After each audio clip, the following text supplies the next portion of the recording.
War two படம் எப்படின்றத பார்த்தலாம். வார் டூ எனக்கு இந்த படம் பார்த்தீங்கன்னா ஒரு ஆவரேஜ் வாட்சாக இருந்துச்சுங்க.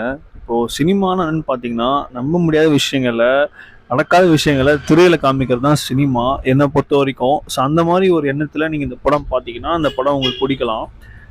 ஒரு லாஜிக்காக ஒரு நல்ல ஸ்டோரியோட எல்லாமே பக்காவாக அந்த நோக்கத்தோட பார்க்குறீங்க அப்படின்னா கண்டிப்பாக அந்த படம் வந்து உங்களுக்கு டிசப்பாயின்மெண்ட்டை தான் கொடுக்கும். அந்த மாதிரி தான் இருக்குது படம். பெர்ஃபார்மன்ஸ் வைஸ் எல்லாமே ஓகேங்க. ஸ்டோரி கொஞ்சம் இம்ப்ரூவ் பண்ணியிருக்கலாம். ஸ்க்ரீன் ப்ளே பார்த்தீங்கன்னா லென்த்து ரொம்ப இருக்குது. 2 ஹார்ஸ் 50 மினிட்ஸ்லாம் அந்த படம் சுத்தமாக ஒர்த்தே இல்லை. ஒரு 2 ஹார்ஸ் 10 மினிட்ஸில் முடிக்க வேண்டிய படம் தான் இந்த வார். ஆனால் அவங்க ரொம்ப பிடிச்சி இழுத்துட்டாங்க படத்தை. அதுவும் கிளைமேக்ஸ் கிட்டலாம் வரும்போது எப்படா படம் முடியுன்ற மாதிரி ஆயிடுச்சு. சில சீன்ஸ் நல்லா இருக்குங்க, சில சீன்ஸ் ரொம்ப கிரிஞ்சாக இருக்குது, சில சீன்ஸ் என்னடா இது அப்படின்ற மாதிரியும் இருக்குது. கொஞ்சம் இதை ஒர்க் அவுட் பண்ணியிருந்தாங்கன்னா இந்த படம் வேற ஒரு லெவலில் கூட வந்திருக்கும். மிஸ் பண்ணிட்டாங்க. விஎஃப்எக்ஸ் ஓகேங்க, டீசெண்டாக பண்ணியிருக்காங்க. ஓவராலாக ஒரு டைம் பாஸான படங்க, பார்க்கலாம்.